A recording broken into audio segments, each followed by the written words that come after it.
Hello everyone, welcome back on my YouTube channel.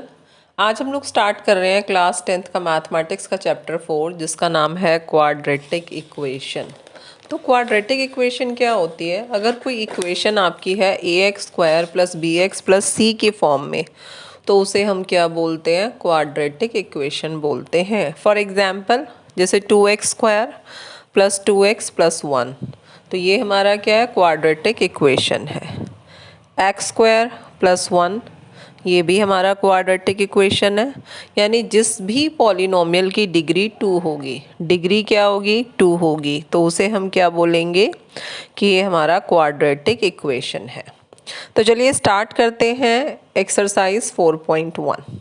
तो 4.1 में हमारे पास जो क्वेश्चन है वो क्वेश्चन इस तरह से है, check whether the following are quadratic equation. Check whether the following are quadratic equation. तो फर्स्ट क्वेश्चन हमारा इसमें x प्लस 1 का whole square is equal to 2 in bracket x minus 3। a plus b का whole square क्या होता है? a² plus b² plus 2ab। तो चलिए फॉर्मूला अप्लाई करते हैं। x प्लस 1 का होल स्क्वायर क्या बन जाएगा? x² plus 1² plus 2 into x into 1 is equal to 2 को x से मल्टीप्लाई कीजिए, 2x माइनस 6 इक्वल टू में क्या आ जाएगा? हमारा 0 आ जाएगा। अब आपने शिफ्टिंग कर देनी है, x² plus 2x equal to वाला जो 2x है उसको हमने शिफ्ट किया माइनस 2x और प्लस 1, और उधर जो 6 था उसको हम लेकर आए इधर की तरफ, तो ये प्लस 6 हो गया।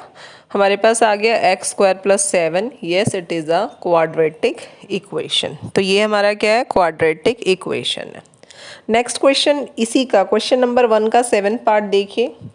x प्लस 2 का होल क्यूब, x प्लस 2 का whole cube is equal to 2x in bracket x² minus 1। तो सबसे पहले हम लिखेंगे a प्लस बी का होल क्यूब क्या होता है। तो a प्लस बी का होल क्यूब होता है a³ plus b³ plus 3a² b plus 3ab²। चलिए इसको फॉर्मूला में अप्लाई करते हैं। सबसे पहले x प्लस 2 का होल क्यूब अप्लाई कीजिए, तो x का क्यूब प्लस, इसको हम लिखेंगे x का क्यूब प्लस 2 का cube plus 3 into x into 2² sorry 3 into x² into 2 और plus 3 into x into 2² is equal to वाले नंबर को मल्टीप्लाई कीजिए। 2x को x² से करेंगे तो 2x³ और माइनस 2x को 1 से करेंगे तो 2x। इन नेक्स्ट स्टेप हमारे पास आ जाएगा x³, 2 का क्यूब करेंगे 8 प्लस 3 2 जा 6x² प्लस 2 का स्क्वायर 4, 4 3 जा 12x इज इक्वल टू में आपके पास आ रहा है 2x³ माइनस 2x। तो चलिए शिफ्टिंग करते हैं। x³ हमने लिखा है x³ plus 8 plus 6x² plus 12x, minus करेंगे हम यहाँ पे 2x³, ये इक्वल टू वाला 2x³ हम इधर शिफ्ट कर रहे हैं और माइनस 2x को हमने शिफ्ट किया तो ये बन गया प्लस का 2x।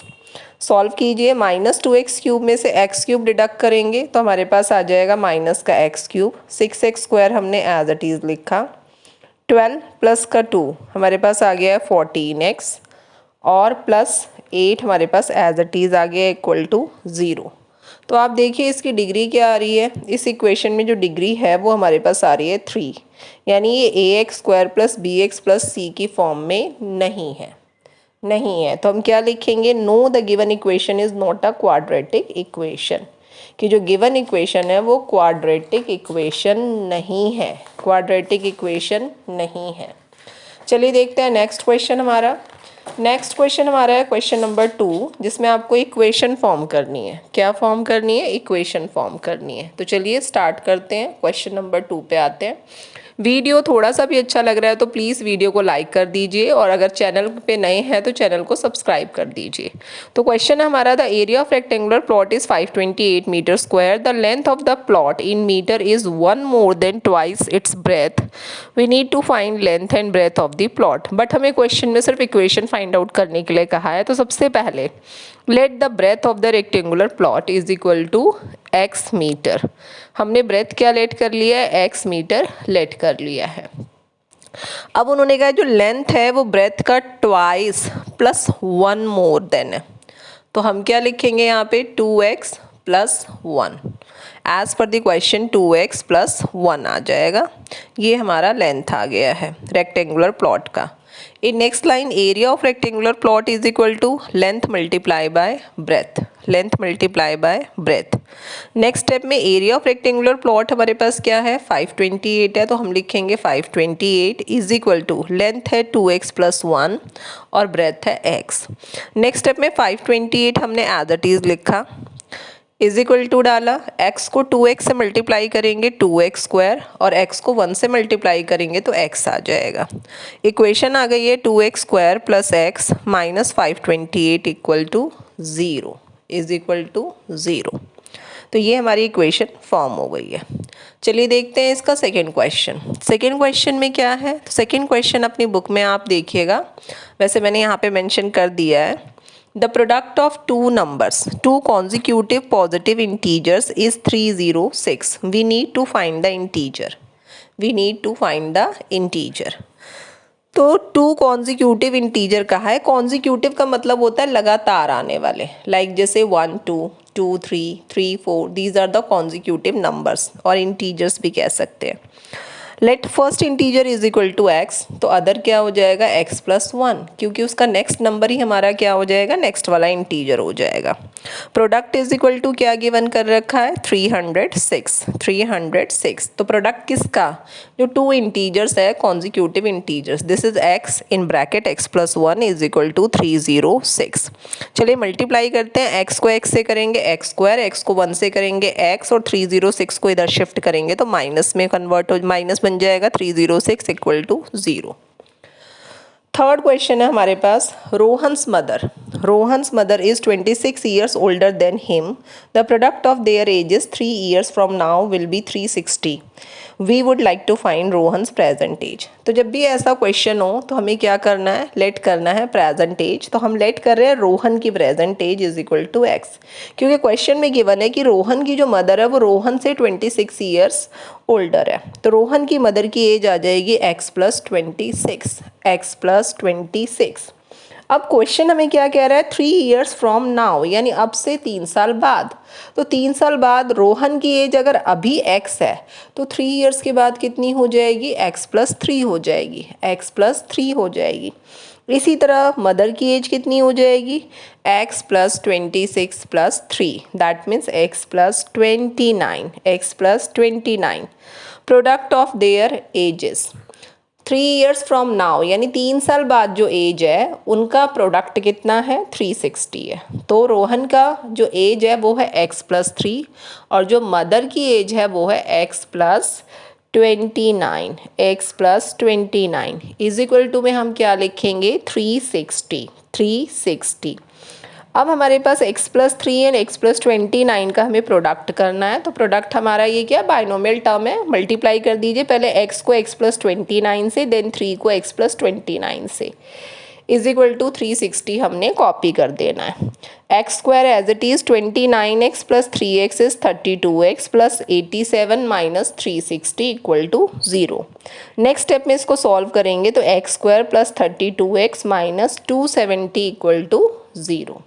चलिए देखते हैं next question, question number 4। A train travels a distance of 480 km at uniform speed. If the speed had been 8 km/h less, then it would have taken 3 hours more to cover same distance. We need to find the speed of the train. Question आपको आगे मैंने complete कर दिया है। चलिए देखते हैं, let speed of the train is equal to x kilometre, कि ट्रेन की स्पीड कितनी है x km/h है।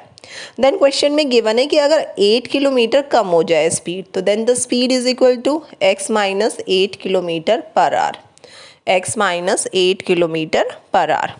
डिस्टेंस गिवन है कि ट्रेन कितना डिस्टेंस ट्रेवल करती है, तो ट्रेन कितना डिस्टेंस ट्रेवल कर रही है 480 किलोमीटर, 480 किलोमीटर। तो हमने लिखा distance is equal to 480 kilometre. अब हम आते हैं अपने स्पीड के फॉर्मूले पे और डिस्टेंस के फॉर्मूले पे। तो चलिए टाइम इज इक्वल टू होता है distance upon speed, time is equal to distance upon speed. तो पहले जितना टाइम लगता था this is 480/x equal to डालेंगे हम, और अगर स्पीड 8 किलोमीटर कम हो जाए यानी 480 480 डिवाइडेड बाय x माइनस 8 हो जाए। तो जितना टाइम पहले लगता था उससे 3 आवर्स ज़्यादा लगेंगे, 3 hours more to cover same distance according to question. तो हमने कर दिया +3। अब नेक्स्ट स्टेप में हमने लिखा 480 डिवाइडेड बाय x, जो इक्वल टू में 480 डिवाइडेड बाय x माइनस 8 है, उसको हमने इधर शिफ्ट किया तो ये बन गया माइनस का 480 divided by x minus 8 is equal to -3। Next step में मैंने इसको दूसरे तरीके से चेंज करके बताया, 3 को यहीं रहने दीजिए, 480 divided by x minus 8 minus 480 divided by x। अब हम एलसीएम लेंगे तो एलसीएम लेने के बाद हमारे पास आएगा x माइनस 8 ब्रैकेट में। जब आप x माइनस 8 को इस x माइनस 8 से डिवाइड करेंगे तो आपके पास रह जाएगा x और इसको 480 से मल्टीप्लाई कर दीजिए, 480x माइनस, इसी तरह हमारे पास आ गया 480 in bracket x minus 8। In next step 3 is equal to 480x minus 480x plus 3840 in divided x square minus 8x। Next step में 480x से 480x हमने कैंसिल कर दिया है, क्रॉस मल्टीप्लाई करेंगे, 3 मल्टीप्लाई होगा x स्क्वायर माइनस 8x से is equal to 3840। तो मैंने 3 को बाहर ही रखा है और 3 को फिर हम नेक्स्ट स्टेप में डिवाइड में लेकर जाएंगे। तो 3 को जब हम डिवाइड में लेकर गए 3840 के डिवाइड में लेकर जाएंगे और इसे कैंसिल आउट करेंगे तो हमारे पास आ जाएगा 1280। Then the equation is x square minus 8 minus x square minus 8x minus 1280 equal to 0। Subscribe for more videos.